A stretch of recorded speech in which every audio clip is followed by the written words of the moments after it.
Conexión Abierta, ganadora del Martín Fierro Digital 2017 y 2019 como mejor radio nativa digital. Conexión Abierta, nuestra forma de hacer radio.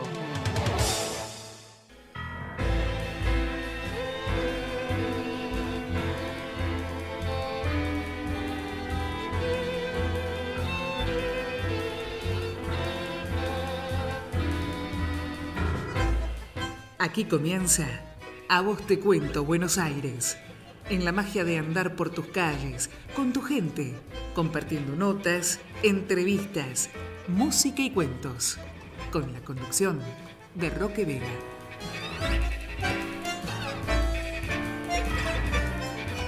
Aquí estoy, siguiendo las huellas de aquellos que se fueron. Estoy caminando por la senda que dejaron aquellos que se fueron. Sigo el rastro de sus pisadas. Aquellos que se fueron me hablan desde lejos. Ellos desde el infinito me han hablado. Las huellas de aquellos que se fueron están aquí. A Vos Te Cuento Buenos Aires, Tere Mármol en el control técnico, y el programa de hoy lo comenzamos así. Sobre la tierra indómita y salvaje de un continente que hoy es mundo nuevo, ardido por el sol en el verano y helado por el frío en el invierno, se levanta la tumba del salvaje que era dueño absoluto de su suelo. Con qué dolor la Pachamama llora en los valles, los ríos y los cerros. ¿Qué podían los arcos y las flechas contra arcabuces vomitando fuego? ¿Qué podían los pechos al desnudo contra corazas protegiendo el cuerpo? Por eso el sauce se dobló llorando y de vergüenza se hizo rojo el ceibo.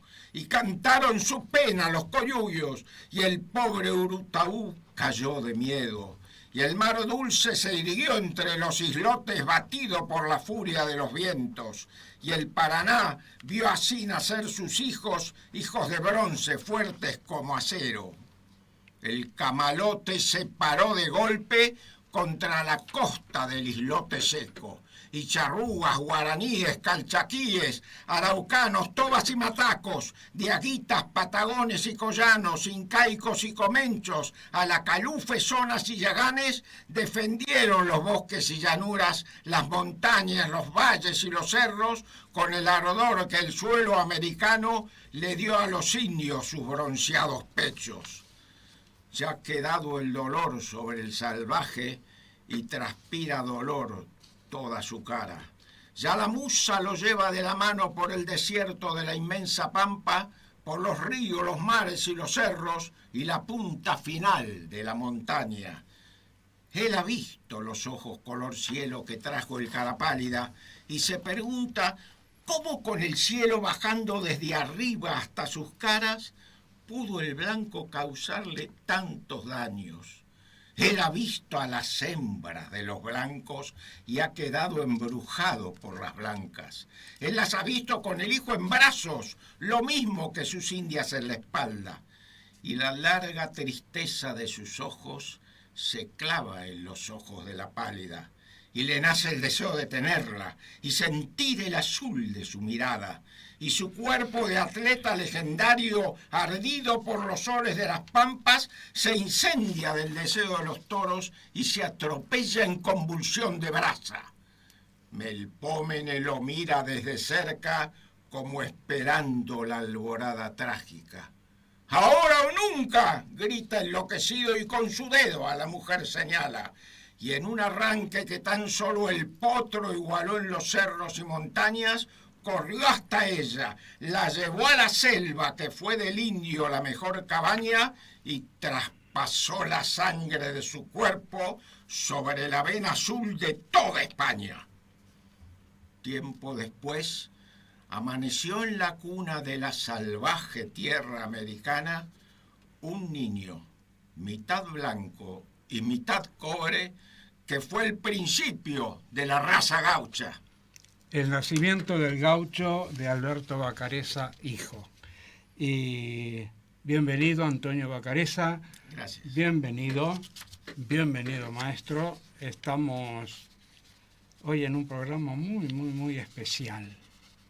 Un programa muy especial en el cual vamos a tratar ese intenso amor a la patria, ese intenso amor al suelo, y sobre todo voy a subrayar que Alberto Vacarezza hijo es casi desconocido. Un poeta de primerísima agua.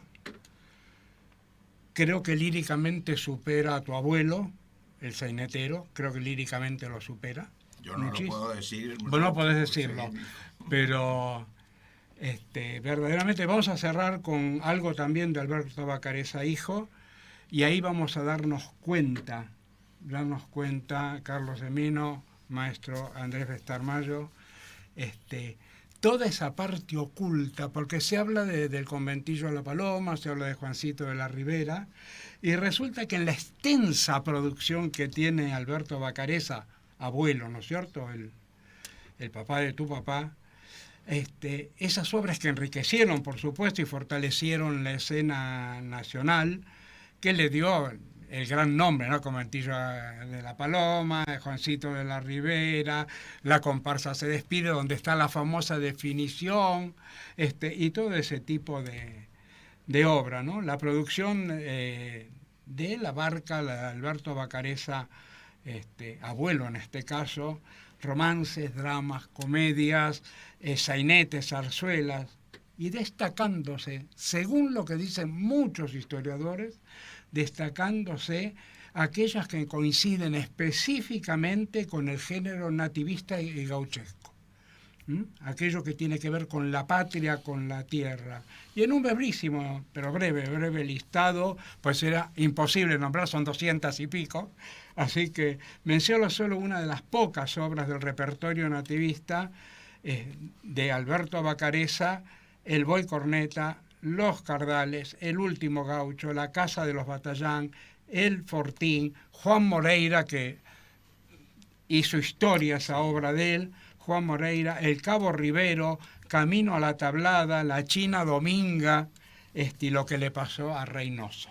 Y a partir de este momento me gustaría, para comenzar, y muy breve, pues no nos va a alcanzar el tiempo, aquí estamos con Carlos Emino, que quiere hacerte algunas preguntas muy específicas también, y el maestro Andrés Bestarmayo. Quiero que cuentes brevemente cómo es la historia de los Vacarezza en la Argentina y por qué este amor a la patria y este amor por los pueblos primitivos. Bueno, Roque, la historia de los Vacarezza es larga de contar. Hay un libro escrito por Jorge Vacarezza, Roberto Vacarezza, todos de la ciudad de Alberti, y publicado por el Ministerio de Cultura de la provincia de Buenos Aires, que es muy extenso.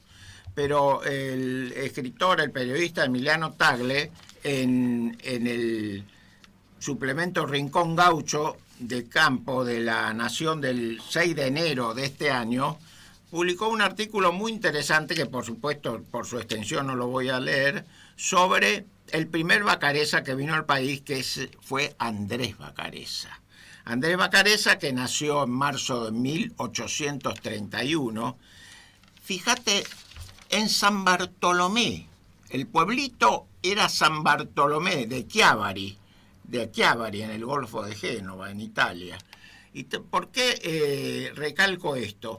Porque el verdadero nombre de mi abuelo no era Alberto, era Bartolomé Ángel Venancio. Mi abuelo se llamaba Bartolomé. Adoptó el nombre de Alberto para firmar sus obras. Y bueno, Andrés Vacarezza nació en San Bartolomé, del municipio de Chiavari, en Italia, en 1931, y a los 17 años, en 1848, se vino para el Río de la Plata. Después de hacer una cuarentena en la isla Martín García, como tenían que hacer en aquella época, arribó a Buenos Aires. Primero trabajó en una fábrica de municiones en San Benito de Palermo, después un tal Pedro Plomer lo llevó a unas plantaciones de la estancia El Durazno en el Partido de las Heras. Después entabló relación con un pariente y amigo, Antonio Devoto, que lo llevó a La Salada, en el partido de Suipacha, en el límite de frontera con los indios. Y allí, en un fortín que se llamaba Cantón de las Saladas, se instaló Andrés Vacareza. Y ahí no solo empezó a cultivar la tierra junto con Devoto, sino que llevó ovejas de la casa de la raza Rambouillet, las que buscó y arrió sorteando a la indiada. Y después se separó de Devoto porque Devoto tuvo otras inquietudes, y él siguió en ese fortín. Compró primero 337 hectáreas, después las amplió a 500 y ahí hizo un establecimiento agrícola-ganadero y mejoró la raza de las ovejas, hasta que se fue aumentando la población alrededor de ese fortín, cuidándose de los malones que todavía existían, pero tratando de integrarse con los indios. Y ahí viene el mismo sentido de la poesía que acabo de leer. La mejor conquista no se hizo con la cruz y la espada, se hizo con la integración, con la fusión de las razas que vinieron para enriquecernos y de los pueblos originarios. Siempre Andrés Vacareza buscó la integración, no la lucha contra los malones, sino la integración.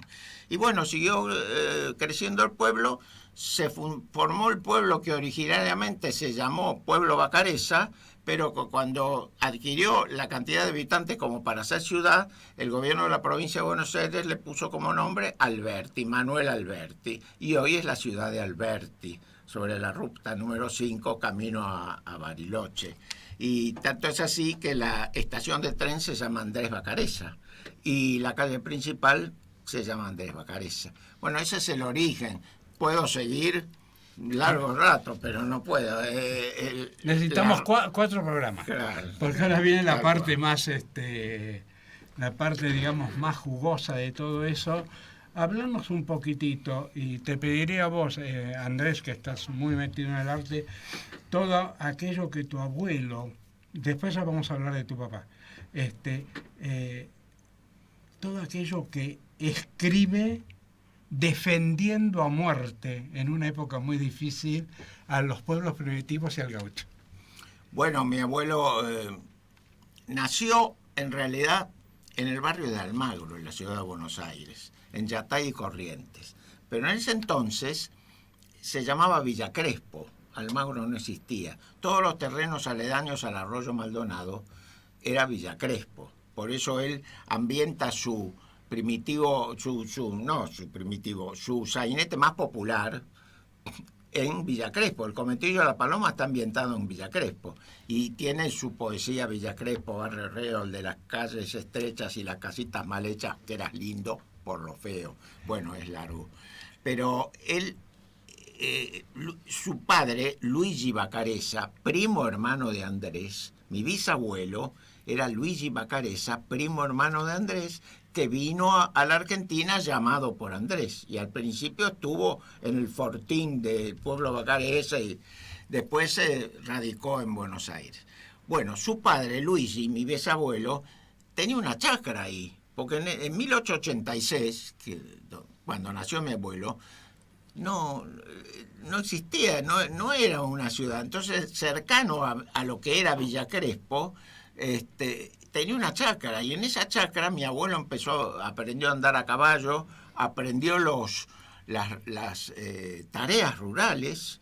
Mi abuelo era un muy buen jinete y sabía mucho de campo, y aprendió sobre todo a amar a la Argentina. Mi abuelo amaba entrañablemente a su tierra. Aunque era hijo de inmigrantes, mi abuelo amó entrañablemente a su tierra y nos transmitió a su hijo, mi padre y a mí, el amor entrañable a la tierra. Por eso escribió no solo las obras que vos has mencionado, son muchísimas más, sino escribió muchas poesías camperas. El Recero, vea patrón, yo soy un pobre criollo triste y cimarrón, que no ha tenido más caricias ni más besos recibió que el frío de los inviernos y del verano, el calor. Bueno, es larga. Aquí va el Recero Luna, que terminaba con una cruz en el cielo y una cruz en el facón. Y la cuartelera china de largas polleras llenas de frunces y picos, locura de los milicos de levantadas viseras.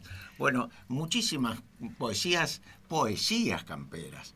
Y hay una obra que es muy linda que se refiere a San Antonio, se llama San Antonio de los Jóvenes, que es que cuenta la historia del pueblo de San Antonio de los Jóvenes.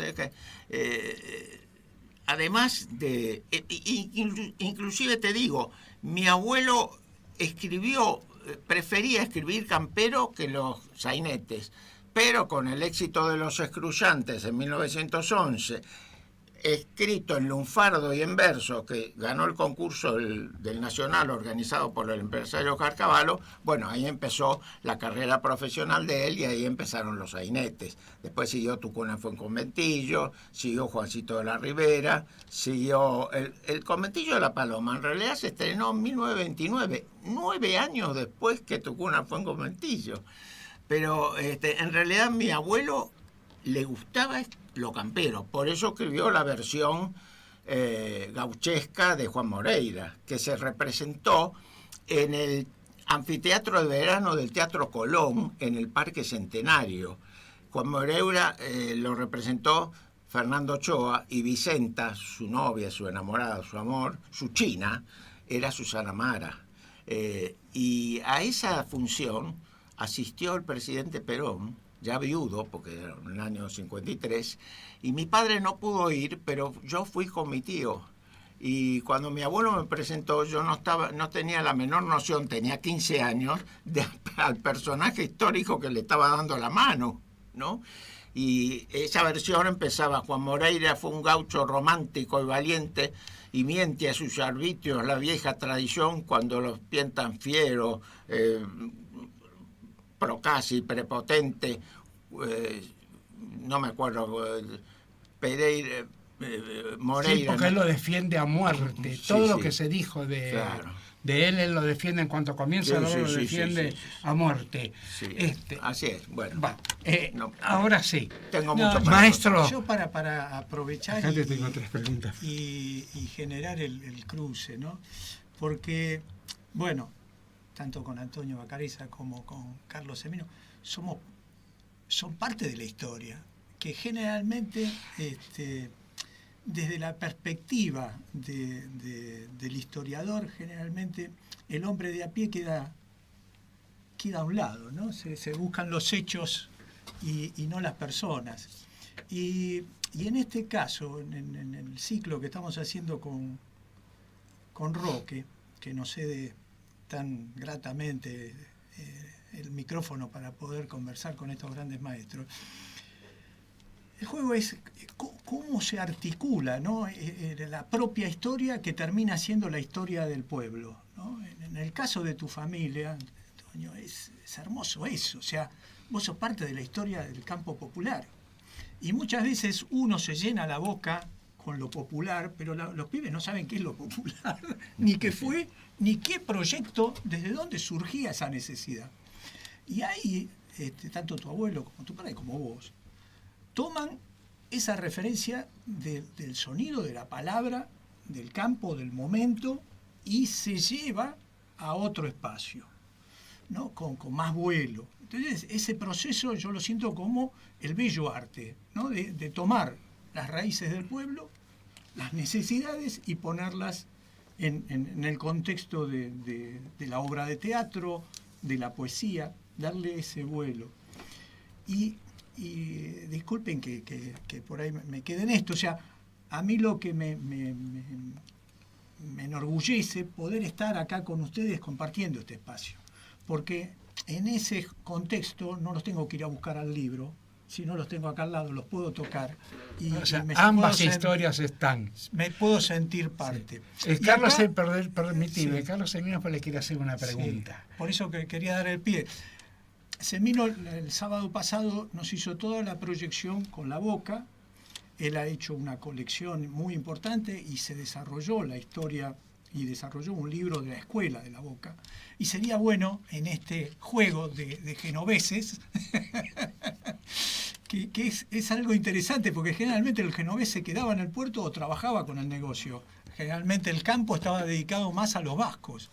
Acá en este juego fue de ida y vuelta, ¿no? De traer a lo urbano. Así que me encantaría, Carlos, que le hagas esa pregunta que No, te yo decía. básicamente aprecio que ese genovés que fue tu bisabuelo y llegó y se integró a la tierra, se identificó con ella y a diferencia de lo que sucedió en las políticas públicas, donde el nativo fue un adversario al que había que eliminar y suprimir, es muy interesante la posición que adopta porque en lugar de enfrentarlo, se sumó a él para construir un espacio propio. En el caso de la Boca sucedió otra situación. De algún modo se repitió ese intento de supresión, si se quiere, a través del enfrentamiento con los componentes básicos de la población nativa de ese pequeño país inmigrante que estaba conformado por socialistas, anarquistas, muchos de ellos inclusive sin ningún partidismo político, pero frente a los cuales el gobierno sintió también que se enfrentaba en la medida en que desde ese lugar defendían sus derechos sociales, la necesidad de construir un ideario común, cosa que no era bien receptada por el centro, por la metrópoli, que había básicamente traído mano de obra que fuera capaz de facilitar el desarrollo de integración con el mundo desarrollado, que después de la caída de Rosas había propuesto la naciente constitucionalidad, digamos. Entonces, es interesante ver cómo son dos actitudes frente al mundo, las dos relacionadas con el trabajo, pero una que se desarrolla en el territorio donde los indígenas eran en su origen los propietarios del espacio, y en la Boca donde el mundo inmigrante pretendió, y de algún modo lo logró, construir una identidad que tuvo, bueno, por hechos, fenómenos muy complejos, su punto más alto en el desarrollo de una escuela artística. Pero es interesante porque todo tiene que ver con la inmigración. La consolidación de una relación con el campo, el desarrollo después de una obra artística a partir del reconocimiento del papel central que cumplió en la cultura local, y en el caso de la Boca trae una escuela plástica. Yo creo que esa corriente, no sé si de la misma forma, no sé vos cómo lo pensás, la tuvo Quinquela, la tuvo con las distintas, sus distintas formas, en sus materias absolutamente distintas, pero el objetivo era el mismo. Yo creo de que la amistad de tu abuelo con Quinquela tenía mucho porque se encerraban a hablar a solas horas. Sí, así fue. Quinquela admiraba mucho, por decir así, entre comillas, admiraba mucho el ingenio y la chispa de mi abuelo y la forma en que él en que mi abuelo contaba a los personajes populares y que los subía de la calle al escenario.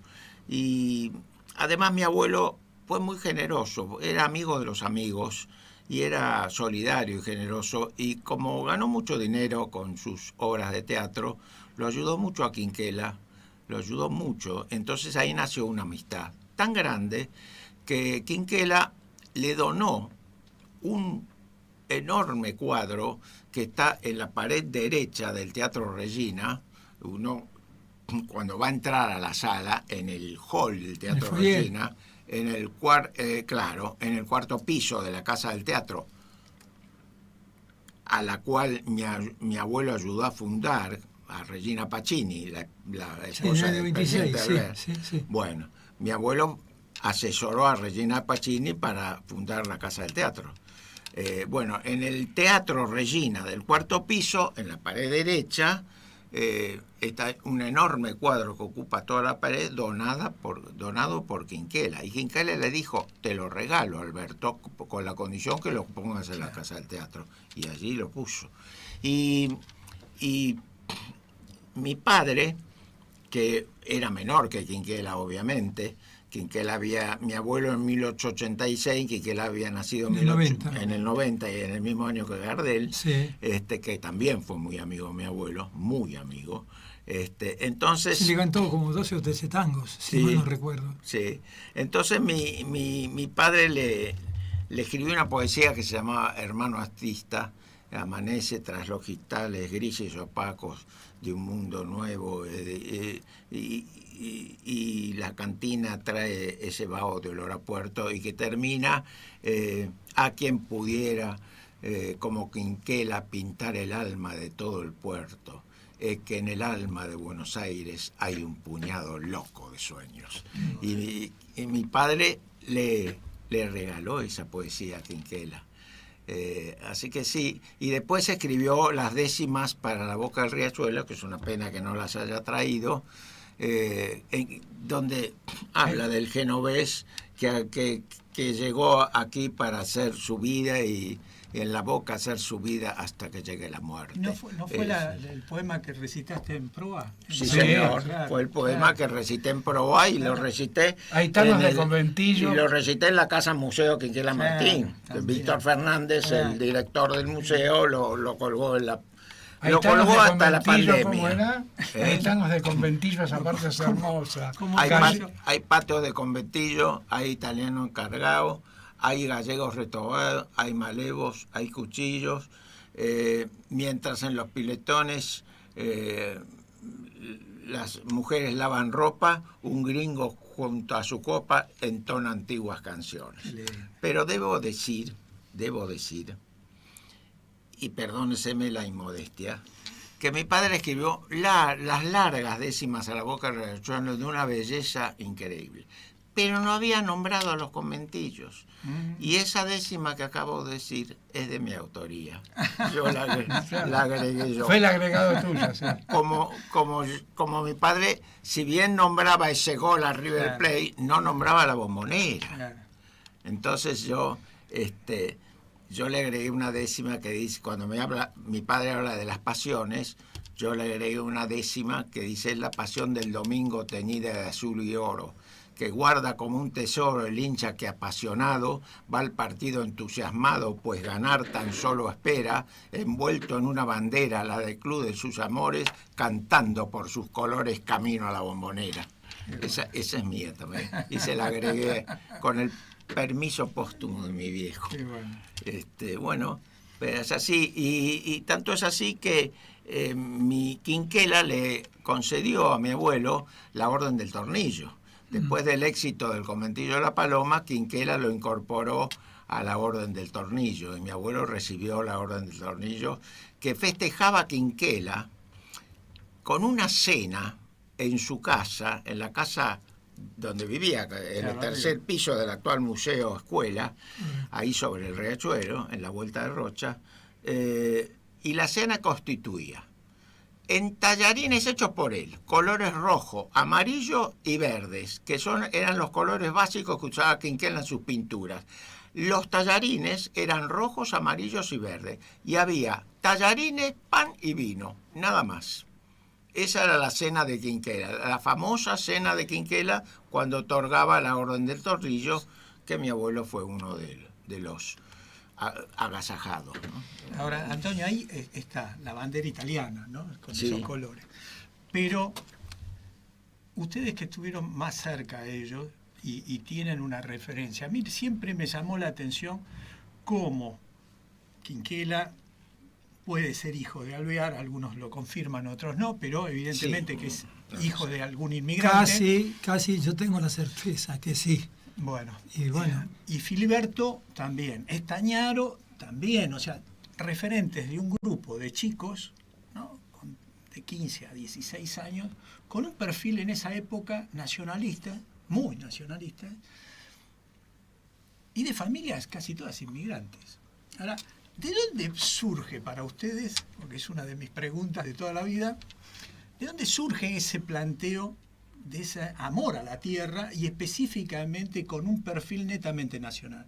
Porque él lo suscribe hasta en el proyecto de museo. No quiere ningunismo, quiere figuración y además es el primer museo de arte argentino, ¿no? O sea, Sí. con referencias específicamente. Ahora, esa referencia, ¿ustedes creen que es por el Estado o por algo que se estaba congeniando en la sociedad? ¿Cómo lo ven eso? Yo creo que en las sociedades Yo creo que- es que llegó en el momento justo. Sí, es algo que ya se estaba congeniando en la sociedad. Y me atrevo a decir una cosa que tiene relación. Mi abuelo escribió una poesía que se llama Cornetín del Cuarteador. Después de la poesía de mi abuelo se hizo un tango, pero mi abuelo no participó en el tango. Y en el Cornetín del Cuarteador relata cómo se va insertando el campo en la ciudad, en lo que En lo urbano. todavía no era una gran ciudad, pero ya empezaban los tranvías a caballo, los tranvías La Croce a caballo. Entonces mi abuelo en Cornetín del Cuarteador ya va relatando cómo lo campero Entra a la ciudad. entra a la ciudad. Cornetín del Cuarteador, aspa overa de novillo que ha trabajado a cuchillo un mayorengo cantor.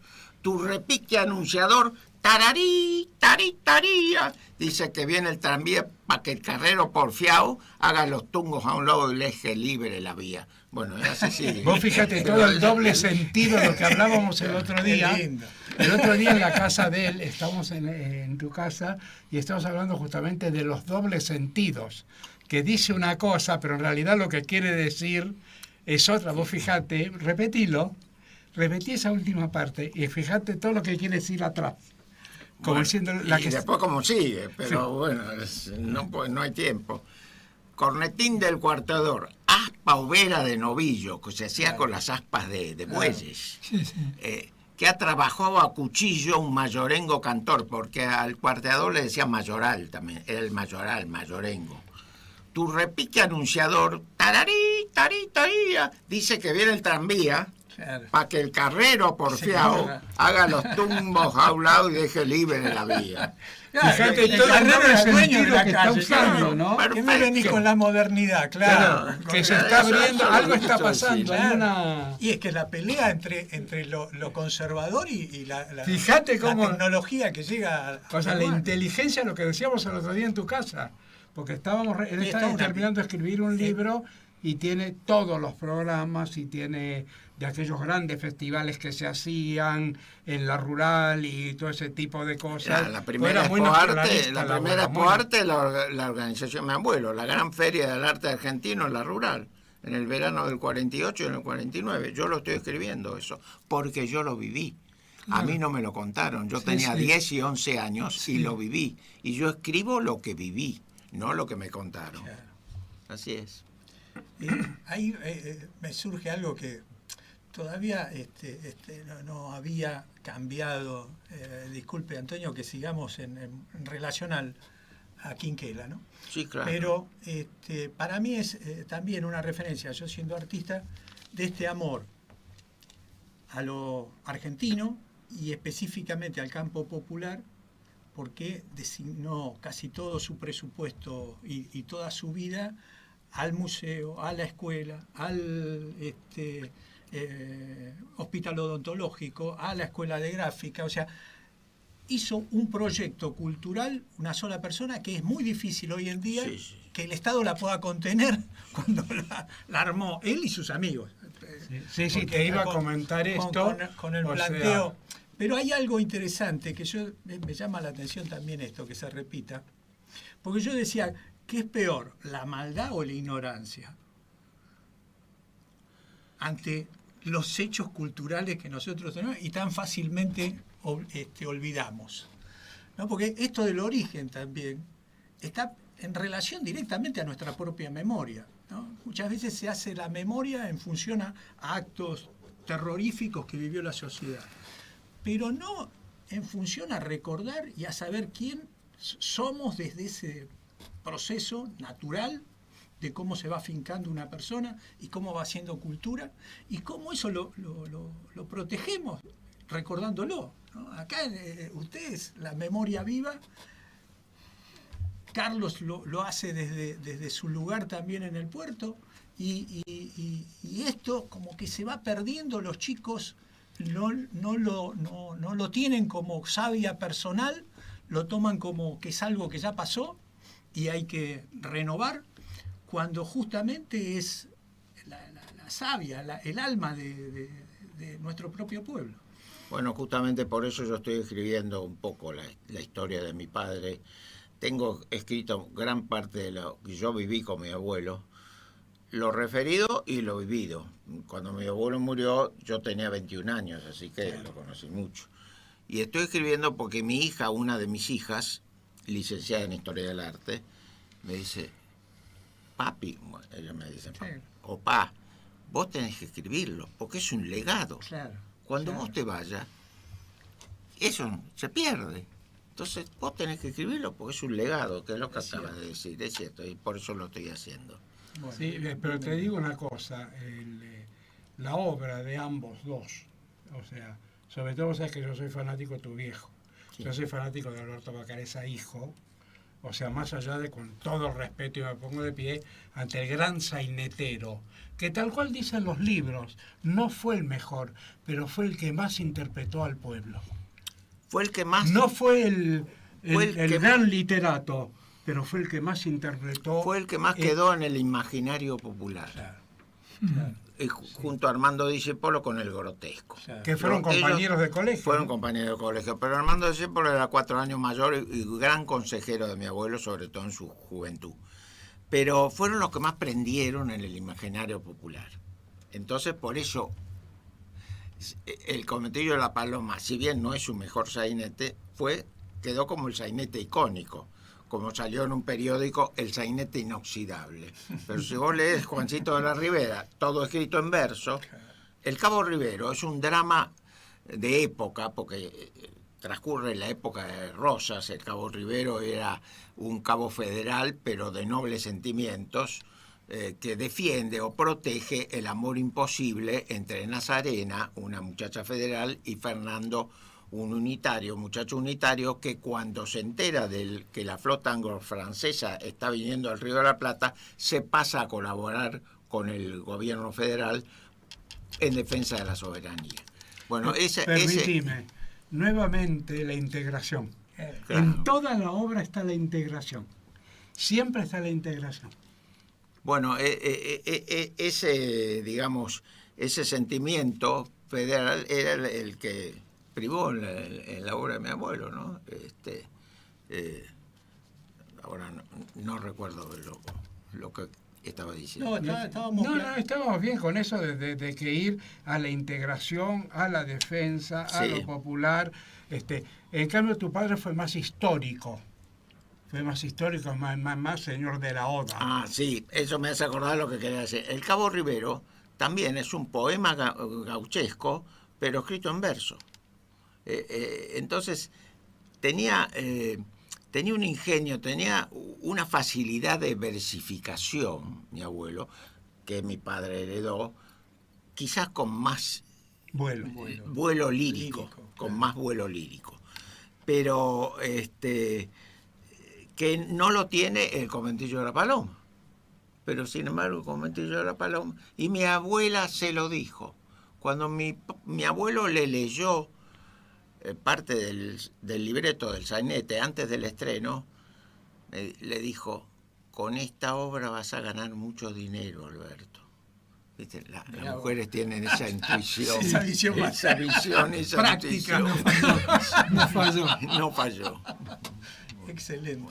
Excelente. Ahora, es interesante, ahí vos, Antonio, planteabas lo de Andrés, ¿no? Habría que ver qué semilla llegó a la Argentina con una visión específicamente artística, porque para que sus hijos o su nieto tenga esa proyección, No, mira, sería interesante que... No, Andrés tuvo 11 hijos. Ajá. Acá los dice, 11 hijos. Mirá vos. Y Luigi, el primo hermano, Era el artista. que vino después, tuvo 10. Muchos varones los dos, por eso el árbol genealógico se abrió tanto y hay muchos Vacarezas que sé que somos parientes, pero no los conozco. De la rama de Andrés vienen los grandes médicos, Oscar, Américo, Rodolfo, tisiólogos, neumonólogos y cirujanos de tórax. Debo decir, puedo decirlo en 20 segundos, que la tuberculosis que yo tuve a los 30 años, que casi me mata, me lleva al otro mundo, porque fue con secundarismo, fue muy grave, me la curó Rodolfo Vacareza, un primo de mi abuelo, fundador y primer presidente de la Liga Argentina contra la Tuberculosis, y de la rama directa de Andrés. Rodolfo, Américo, Oscar, grandes médicos, grandes profesores. ¿Ya venían con formación de Europa o no? Algunos sí, otros estudiaron acá. Sí, estudiaron acá. Pero ¿por qué? No, Porque eso casi todos estudiaron acá. Porque eso da casi a la inmigración genovesa que nosotros tuvimos en la Boca, con relación a la República, que muchos fueron expulsados porque eran la mayoría carbonarios y el gobierno austrohúngaro los expulsa o los metía presos. Entonces, Sí. deja entrar Rosas en aquella época muchos italianos en función a que cumplieran funciones desde el punto de vista de administración. Vos y sabés de que educación. eso lo narra el doctor Trimarchi, que es cirujano del Hospital Británico. Tiene un libro muy curioso, pero muy curioso, que se llama El origen de los colores del Club Atlético Boca Juniors. El origen de los colores de Boca Juniors.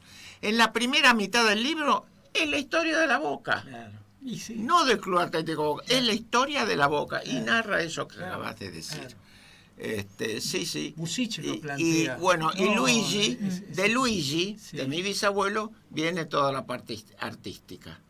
Porque un hijo de mi abuelo, con su segunda esposa, porque mi abuelo se separó de mi abuela, y después se unió a otra señora, y un hijo de mi abuelo con su segunda esposa, medio tío mío, que aún vive, es medio tío, pero es menor que yo.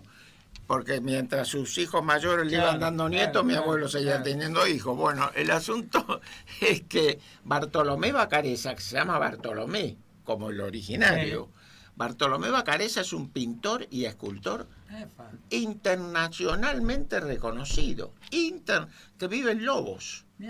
Vive en Lobos y pinta en Lobos. Y tiene un taller, el taller y la pequeña escuela lo tiene en el departamento donde falleció mi abuelo, en Rodríguez Peña, entre La Valle y Corrientes. Si vos vas a Rodríguez Peña, entre La Valle y Corrientes, buscas una casa de mármol con 2 placas, una de Sadaik y otra de Argentores, en ese departamento falleció mi abuelo. Y un primer hermano, y el que les habla, preparó el cuerpo para que la funeraria, que no voy a decir, la funeraria se lo llevara.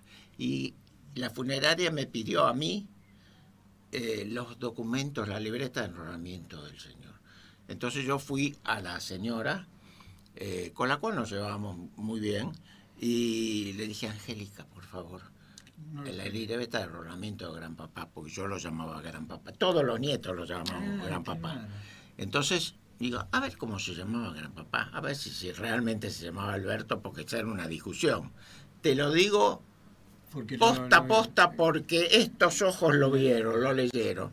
Bartolomé Ángel Venancio Vacareza, con doble C y doble Z. Ese es el verdadero porque seguían nombre. la tradición de ponerle el nombre del abuelo. Claro. Bueno, eso quería decir. Qué lindo. Yo no quiero que son menos cuarto. Sí. Y quiero que veamos la otra parte. Y continuando con orígenes, con los orígenes. Sí. Y a vos, Carlos, te va a gustar mucho. Yo sé que lo que vas a escuchar ahora te va a gustar mucho. Es un fragmentito que hicimos en este estudio de un homenaje a San Martín. Alberto Vacareza, hijo, escribe una de las odas más estupendas que se haya escrito, la vida completa, desde que nace hasta que muere San Martín, todo en verso. Y vamos a escuchar esa escena final de lo que dice lo que dice Alberto Bacareza, hijo, sobre San Martín. Por favor, Teré. Tumba del héroe que en la noche augusta voló hasta Dios para entregar sus alas. Gloriosa tumba del honor de América, panteón solemne de la patria amada. Este humilde recluta de la idea y raro soñador de la palabra viene a entregar la lira de sus versos al santo de la espada y arrodillarse ante su eterna vida para rezar esta oración de patria. Dios te salve, Señor de las virtudes, bendita sea tu espada y bendita la libertad que nos legaste con la grandeza pura de tu alma. Padre nuestro que estás en la gloria, santificadas sean tus hazañas, porque todo lo diste por América y porque nunca le pediste nada. Dios te salve, Señor de la idea, que eres lleno de gracia, porque el virtuoso ejemplo de tu vida como espiga dorada multiplicóse en miles por los surcos de la gloriosa tierra americana. José de San Martín, bendito tú eres entre todos los héroes de la patria. Gracias, Señor, por todo lo que hicisteis, por lo que estáis haciendo y lo que haréis. Otra vez, gracias. San José de San Martín, que cuando se rece a tu alma, se empiece el rezo diciendo, por la señal de la patria. Qué lindo. Eso es mi viejo. Es infernal. Sí, sí. Yo lo admiro, Alberto Bacareza, hijo, lo admiro. No sé si se dan cuenta el amor a la tierra, el amor a la patria. Que... Ay, yo por eso me sigo preguntando, ¿no? Porque ante todas las crisis que vivimos... Tantas cosas que no se saben, perdón. Sí. No, pero te decía justamente en eso, que ante las crisis que fuimos viviendo en la Argentina y ante los conflictos entre un bando y el otro, o entre una forma de pensar y la otra, perdemos referencias y más allá de que si uno entra en el campo personal de cada uno de nuestros héroes, seguramente vamos a encontrar distintos tipos de perspectivas y de visiones. Ahora, hay algo esencial que ya nosotros desde chiquitos, desde la escuela primaria, teníamos como referencias simbólicas y son interesantes recuperarlas y mantenerlas, ¿no? Porque una cosa sería el proceso de identidad y otra la identificación, pero muchas veces esta identificación con el lugar o con el proyecto cultural nos hacen, ¿no? Y son parte de nosotros. Cuando empezamos a perder todo tipo de referencias o de no saber escuchar a estos poetas desde el perfil que le daban en su momento y en su proyecto histórico, ¿no? Nos perdemos esa esencia. Y para mí es interesantísimo recuperarlo desde ese lugar. O sea, Antonio, lo lees en función específica a ese tiempo que papá lo escribió. Entonces, es muy difícil, si yo lo leo, darle esta emoción y este continente, ese clima. Que el otro día lo hablábamos con Carlos, con Semino, pero estoy hablando de cosas. El clima que ustedes le pueden dar por haberlo vivido es muy difícil al que lo leyó o al que lo describe por la lectura de o porque se lo contaron. Entonces, esto para mí es parte de la historia viva de nuestra cultura popular específicamente, de esas referencias que tenían un pibe con esa proyección de lo que vio en su escuela primaria, de lo que para él tenía el significado de ese héroe, y poderle escribir eso, manteniendo esa ingenuidad casi de una criatura que sigue pensando que el héroe es ese. Era una ingenuidad para muchos poder integrar al indio, claro, donde se lo combatía, hacerlo entrar y compartir el pan. O sea, ¿te animás un fragmentito del nacimiento de Granaderos? No lo traje, pero... Un chiquitito. si te acordás de lo contrario, porque es muy largo, es extenso. Sí. Empieza así: tan mansamente tranquila del Paraná están las aguas, que la luna entre el ramaje lo va bordando de plata.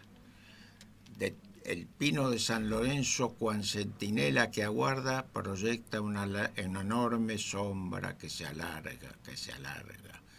Detrás, el santo convento sus santas formas destaca, mientras que por tierra firme está por nacer la patria.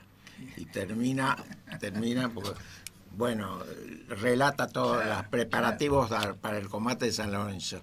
Y termina, si me acuerdo: van brillantes los fusiles bajo el sol de la mañana, cuando en eso suena un grito que se rompen las gargantas. ¡Granaderos argentinos! ¡A la carga! ¡A la carga! Como leones, como pumas, como fieras endiabladas, con el ímpetu salvaje de los toros de la pampa, van surgiendo como dioses los centauros de la patria.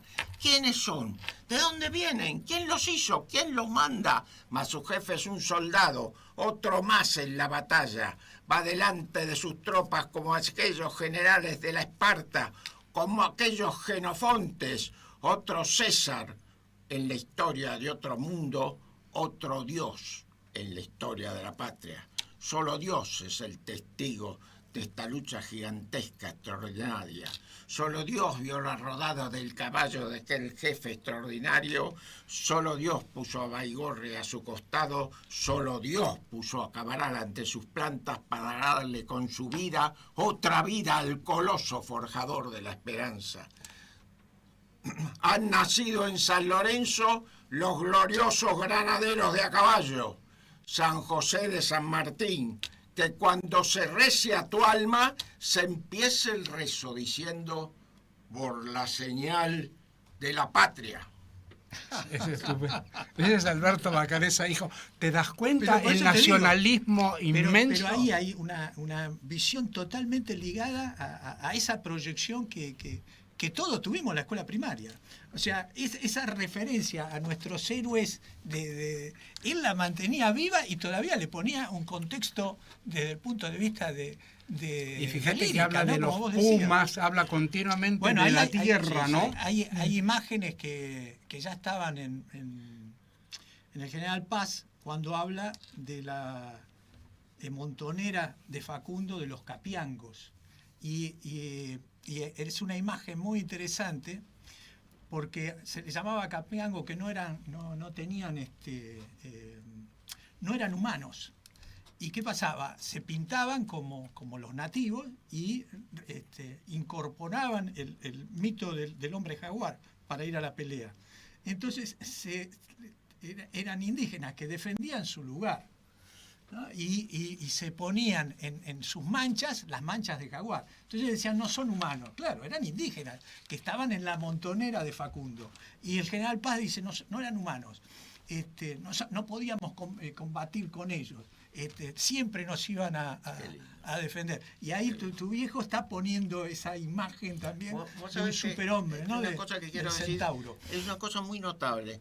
El periodista y escritor que yo admiro mucho, Jorge Fernández Díaz, Sí. en su libro maravilloso, La Logia de Cádiz, describe el combate de San Lorenzo en prosa de la misma forma en que mi padre, 60 años antes o 70 años antes, lo había escrito en verso. Y no se conocieron, y Jorge Fernández Díaz no tiene la menor idea de lo que escribió mi padre, claro, porque no está publicado. Claro. Y sin embargo, describe, si vos lees el último capítulo de los últimos de la Logia de Cádiz, la descripción es exactamente igual. Uno en verso, el otro en prosa. Es notable, ¿no? Y podríamos seguir toda la tarde, pero sí, no sé si te das cuenta que me están haciendo señal desde el control técnico. Nos está quedando un minuto. Carlos Semino, gracias. Un placer tenerte, un honor, más que un placer. Gracias, maestro, por acompañarme en este ciclo y gracias, Antonio.